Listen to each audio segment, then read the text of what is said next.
நள்ளிரவு நேரம். உன் அறையில் நீ தனியாக அமர்ந்திருக்கிற. உன்னை சுற்றி ஒரு பேரமைதி நிலவுது. ஆனா உன்னுள் ஒரு பெரும் இரைச்சல், ஒரு புயல் அடித்துக்கொண்டே இருக்கு. ஒரு சொல்ல முடியாத தவிப்பு. ஆமா, உன்னுடைய கணினி திரையிலிருந்து வர்ற அந்த நீல நிற வெளிச்சம் உன் முகத்துல பட்டு தெரிக்குது. அதுல 20-30 டேப்கள் திறந்திருக்கு. ஒரு கையில அலைபேசி, அதுல உன் கட்டை விரல் எந்த ஒரு நோக்கமும் இல்லாம முற்றிலும் தானியங்கியா. சரியா சொன்னீங்க. ஒரு ஆட்டோ பைலட் மோட்ல முடிவற்ற ஸ்க்ரோலிங் செய்து கொண்டிருக்கு. உன் காதுகள்ல ஒரு விலை உயர்ந்த நாய்ஸ் கேன்சலிங் ஹெட்ஃபோன்.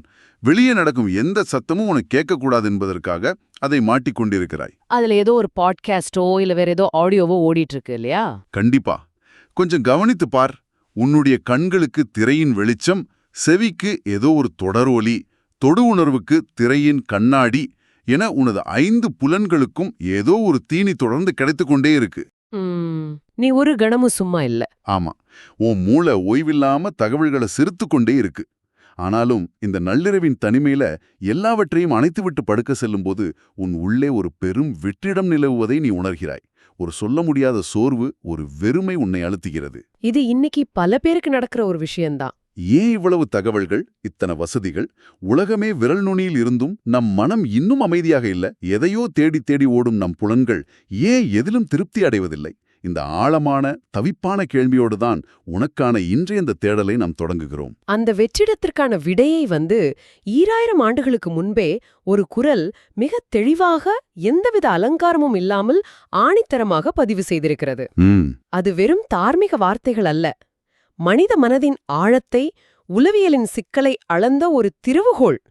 அந்த வரிகள், பொறிவாயில் ஐந்தவித்தான், பொய்தீர் ஒடுக்குநெறி நின்றார் நீடுவாழ்வார். இந்த வரிகளை கேட்கும்போது இதோட நேரடி பொருள் மிக எளிமையாக ஒரு பழங்கால அறிவுரை போல தோணலாம். அதாவது மெய், வாய், கண், மூக்கு, செவி என்ற 5 பொறிகளின் வழியாக, அதாவது புலன்களின் வழியாக நம்முள் நுழையும் ஆசைகளை அடக்கி, ஆமா, உண்மையான ஒழுக்க நெறியில் நிலைத்து நிற்பவர்கள் நெடுங்காலம் வாழ்வார்கள்.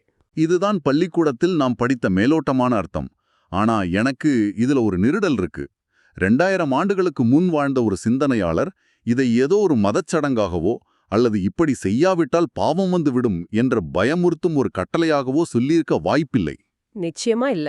மனித மனதின் இயங்கும் முறையை ஒரு தூய்மையான உளவியல் விதியாக அவர் காலத்தின் சுவற்றில் பதிவு செய்திருக்கிறார் இல்லையா? நீங்க சொல்வது ஒரு முக்கியமான கோணம். ஆனா அதைவிட ஆழமான ஒன்று இதில் இருக்கிறது. இதை நாம் விபஸ்ஸனா, பௌத்தம் மற்றும் வேதாந்தத்தின் ஆழமான பார்வையில அணுக வேண்டும்.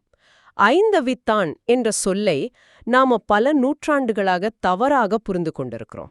அதாவது புலன்களை அடக்குதல் என்றால் கண்களை இறுக மூடிக்கொண்டு, காதுகளை அடைத்துக்கொண்டு உலகத்தை விட்டு காட்டுக்கு ஓடி ஒளிவதல்ல. அது புலன்களை வன்முறையாக அடக்குவதைப் பற்றிய சடங்கும் அல்ல. ஓ, அப்போ அது அடக்குமுறை கிடையாதா? கிடையாது. உளவியல்ல ஒரு அடிப்படை உண்மை இருக்கு. நீங்க எதையாவது வன்முறையாக கட்டாயப்படுத்தி அடக்க முயன்றால் அது மனதின் அடியாழத்தில் சென்று பதிந்து பின் இன்னும் பல மடங்கு வீரியத்தோடு வெடித்து கிளம்பும். இது சிக்மண்ட் ஃப்ராய்ட் முதல் நவீன உளவியலாளர்கள் வரை அனைவரும் ஏற்றுக்கொண்ட உண்மை. ரொம்ப சரி. ஆக ஐந்தவித்தல் என்பது வெளி உலகை நிராகரிப்பதல்ல. அது உள்ளே நிகழும் ஓர் அக அனுபவம். அது ஒரு முழுமையான விழிப்புணர்வு நிலை. இங்கதான் எனக்கு ஒரு குழப்பம் வருது. கொஞ்சம் இதை நிறுத்தி நிதானமாக பார்ப்போம். புலன்களை அடக்குவது அல்லது கட்டுப்படுத்துவது என்றால் நம்மை நாமே தண்டித்துக் கொள்வதா, அல்லது ஏதோ ஒரு குருநாதர் சொல்கிறார், ஒரு பழங்கால புத்தகம் சொல்கிறது என்பதற்காக எதையாவது குருடத்தனமாக பின்பற்றுவதா? ஒரு நல்ல கேள்வி. ஜே. கிருஷ்ணமூர்த்தியோட சிந்தனைகளை நான் இங்கு பொருத்தி பார்க்கிறேன். அவர் எப்பொழுதும் மிக கூர்மையான ஒரு கேள்வியை முன்வைப்பார்.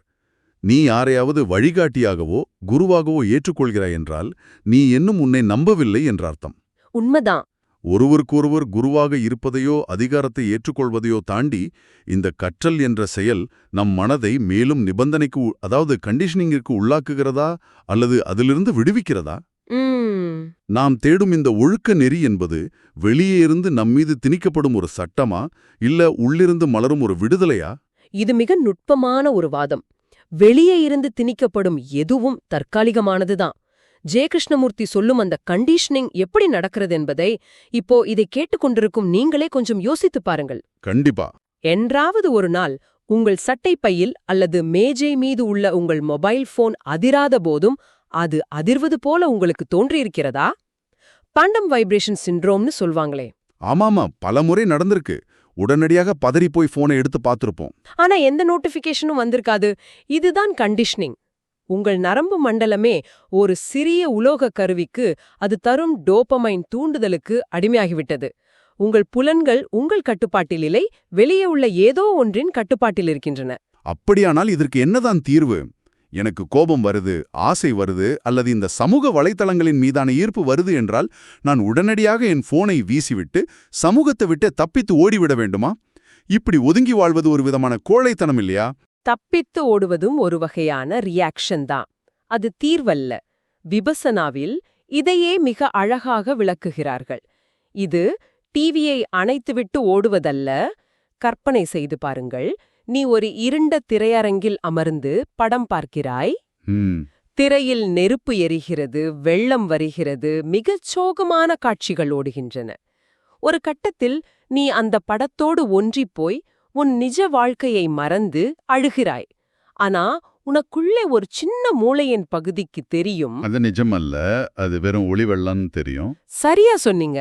அந்த தெளிவோடு நீ படத்தை பார்க்கும்போது நீ அந்த திரை அல்ல, நீ அதை பார்க்கும் சாட்சி மட்டுமே என்ற விழிப்புணர்வு உனக்கு வரும்.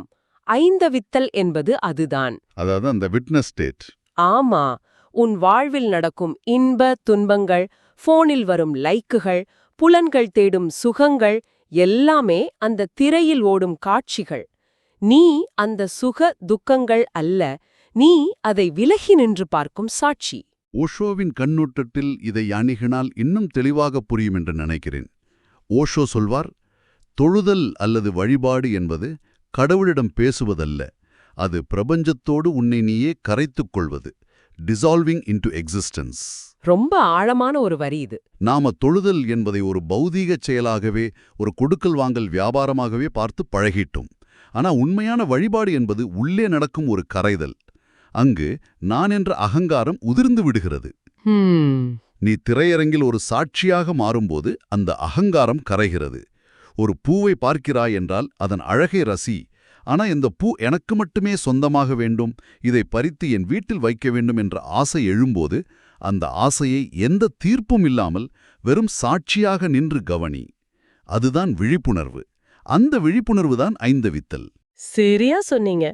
ஆனா இந்த இடத்துல ஒரு மிகப்பெரிய தத்துவ பாலம் அமைவதை நாம கவனிக்கலாம். இது ஏதோ கீழைத்தேய நாடுகளின் தியான முறை என்று மட்டும் சுருக்கிவிட முடியாது. ஓ, வேறெங்க இது வருது? பொய்த்தீர் ஒழுக்க நெறி, அதாவது உண்மையின் பாதை என்பது வள்ளுவர் மட்டும் சொன்னதல்ல. ஒரு கணம் மார்க்கஸ் அரேலியஸ் என்ற ரோமானிய பேரரசரை நினைத்து பாருங்கள். அவர் உலகத்தின் பெரும் பகுதியை ஆண்டவர். ஆமா, ஸ்டோயிசிசம் தத்துவத்தோட முக்கியமான ஒரு முகம் அவரு. அவருக்கில்லாத புலன் இன்பங்களோ வசதிகளோ இல்லை. ஆனா அவர் உருவாக்கிய அந்த ஸ்டோயிசிசம் என்ற கிரேக்க தத்துவமும் இதையேதான் வேறு வார்த்தைகளில் சொல்கிறது. ஒரு நிமிஷம், எனக்கு இங்கே ஒரு குழப்பம் வருது. மார்க்கஸ் அரேலியஸ் எங்க? 2000 ஆண்டுகளுக்கு முன் தமிழ்நாட்டில் வாழ்ந்த வள்ளுவர் எங்க?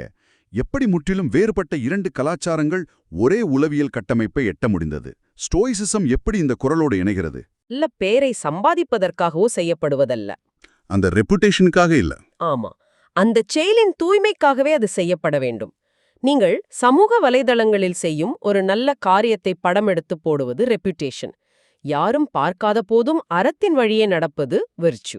வாவ், இது வள்ளுவரின் முதல் அதிகாரத்தில் வரும் பயனென்கொள் என்ற ஆழமான அற உணர்வோடு நேரடியாக ஒலிக்கிறது இல்லையா? பலனை எதிர்பார்த்து புகழை எதிர்பார்த்து செய்யப்படும் எதுவும் மெய்யான நெறியாகாது. கண்டிப்பா. இது அபாரமான இணைப்பு. கீழைத்தேய தத்துவமான தாவோயிசத்திலும் நாம் இதை காண முடியும். லாவோசு மிக ஆழமான ஒரு வரியை பதிவு செய்கிறார். மற்றவர்களை அறிவது புத்திசாலித்தனம், ஆனால் தன்னைத்தானே அறிவதுதான் மெய்யான ஞானம். To know others is wisdom, to know oneself is enlightenment. ஆமா, வள்ளுவர் பயன்படுத்தும் வாளறிவன் என்ற சொல் எதைக் குறிக்கிறது? அது தூய அறிவை குறிக்கிறது. மற்ற உலக விஷயங்களை, அறிவியல், பொருளாதாரம், தொழில்நுட்பம் போன்றவற்றை அறிவது வெறும் தகவல் சேகரிப்பு. ஆனால் தன் மனதின் சலனங்களை, தன் புலன்களின் தந்திரங்களை அறிவதே வாளறிவு. தன்னைத்தான் அறியும் இந்த தூய நிலையையே லாவோசுவும் குறிப்பிடுகிறார். ஆனால் தன்னைத்தானே அறிவது ஏன் அவ்வளவு கடினமாக இருக்கிறது தெரியுமா?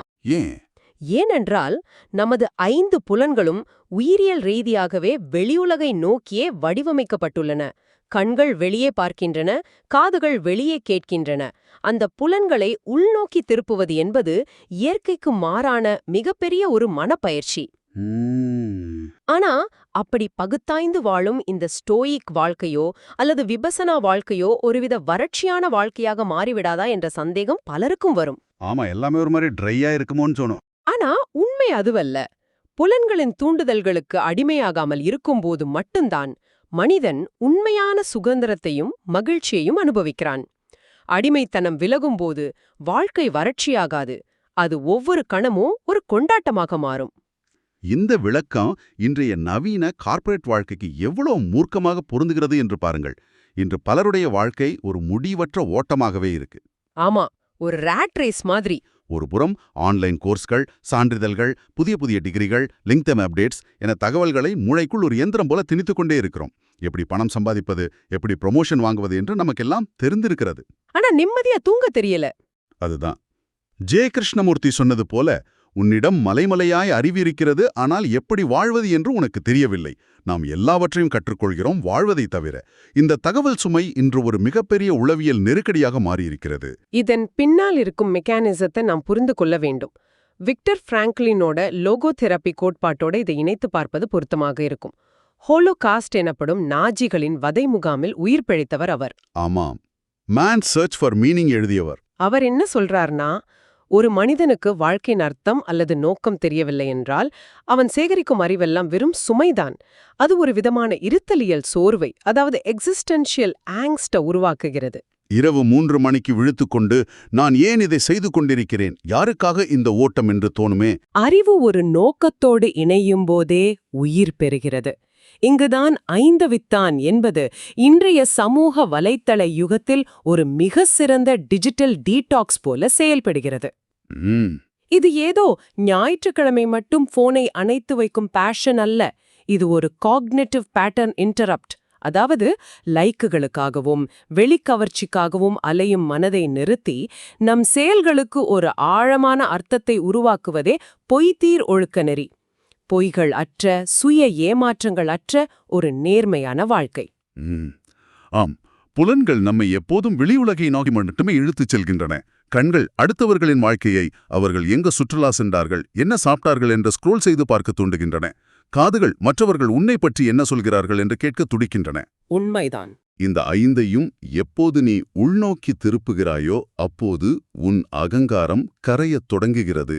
வள்ளுவர் குறிப்பிடும் நீடு வாழ்வார் என்பது வெறும் 100 ஆண்டுகள் உடம்போடு வாழ்வதை பற்றியதல்ல. அது மனதின் சலனங்கள் ஓய்ந்த காலமற்ற ஒரு பரிமாணத்தில் வாழ்வது. ரொம்ப அழகான ஒரு புரிதல் இது. சரி, இந்த நீண்ட ஆழமான உரையாடலின் இறுதியில் நாம் வந்து நிற்கிறோம். இதை கேட்டுக்கொண்டிருக்கும் உனக்காக விடை சொல்ல முடியாத, ஆனால் உன்னை தூங்க விடாத ஒரு சிந்தனையை நான் இங்கே வைக்க விரும்புகிறேன். இன்று செயற்கை நுண்ணறிவு வந்திருக்கிறது. அதனிடம் உலகத்தின் அத்தனை தகவல்களும் அறிவும் இருக்கின்றன. கேமராக்கள் என்ற கண்களின் வழியாகவும் மைக்ரோஃபோன்கள் என்ற காதுகளின் வழியாகவும் அது தரவுகளை அள்ளிக்கொண்டே இருக்கிறது. எல்லையற்ற அறிவு அதனிடம் இருக்கிறது. ஆனா அதுக்கு உணர்வு இருக்கா? அதுதான் கேள்வி. நான் யார் என்ற விழிப்புணர்வு, அந்த சாட்சி நிலை அதற்கு இருக்கிறதா? இல்லை. அது வெறும் தகவல்களின் குப்பை தொட்டி. இப்போ உன்னையே நீ கேட்டுக்கொள். நாம் தேடி தேடி சேர்க்கும் இந்த தகவல்கள், நாம் வாசிக்கும் புத்தகங்கள், நாம் பார்க்கும் வீடியோக்கள் எல்லாமே நம்மை சுற்றியுள்ள கண்டிஷனிங் என்ற திரைகளை மேலும் வலுவாக்குகிறதா? அல்லது நம் அகங்காரத்தை கரைத்து உண்மையான விழிப்புணர்வை நோக்கி நம்மை திறக்கிறதா? ஆமா, நாவும் மெல்ல மெல்ல எந்த விழிப்புணர்வும் இல்லாத ஒரு பயாலஜிக்கல் ஏஐயாக மாறிக்கொண்டிருக்கிறோமா? அகங்காரம் கரையாமல், பொய்தீர் ஒழுக்க நெறி இல்லாமல் இத்தனை கற்றும் அதனால் என்ன பயன்? இந்த கேள்வியை உன்னிடமே விட்டுவிடுகிறேன். இதற்கான விடையை நீ வேறு எங்கும் தேட வேண்டியதில்லை. உனக்குள் தேடு. இவ்வளவு நேரம் கேட்டதுக்கு ரொம்ப நன்றி. ஆமா, ரொம்ப நன்றி. இந்த Tamil voice reads channel monetisation இல்லாம தான் நடக்குது. இந்த அறிவு பயணம் உங்களுக்கு பயன் தருது என்று நினைத்தால் இந்த முயற்சி தொடர்ந்து போக உங்க ஆதரவு மிகவும் உதவும். கண்டிப்பா. என்னுடைய இந்த முயற்சிக்கு நன்கொடை அளிக்க விருப்பம் இருந்தால் டிஸ்கிரிப்ஷன்ல கொடுக்கப்பட்டுள்ள UPI ஐடி மூலம் வழங்கலாம். உங்களால் முடிந்த அளவு போதும். சிறிய ஆதரவும் பெரிய உதவிதான்.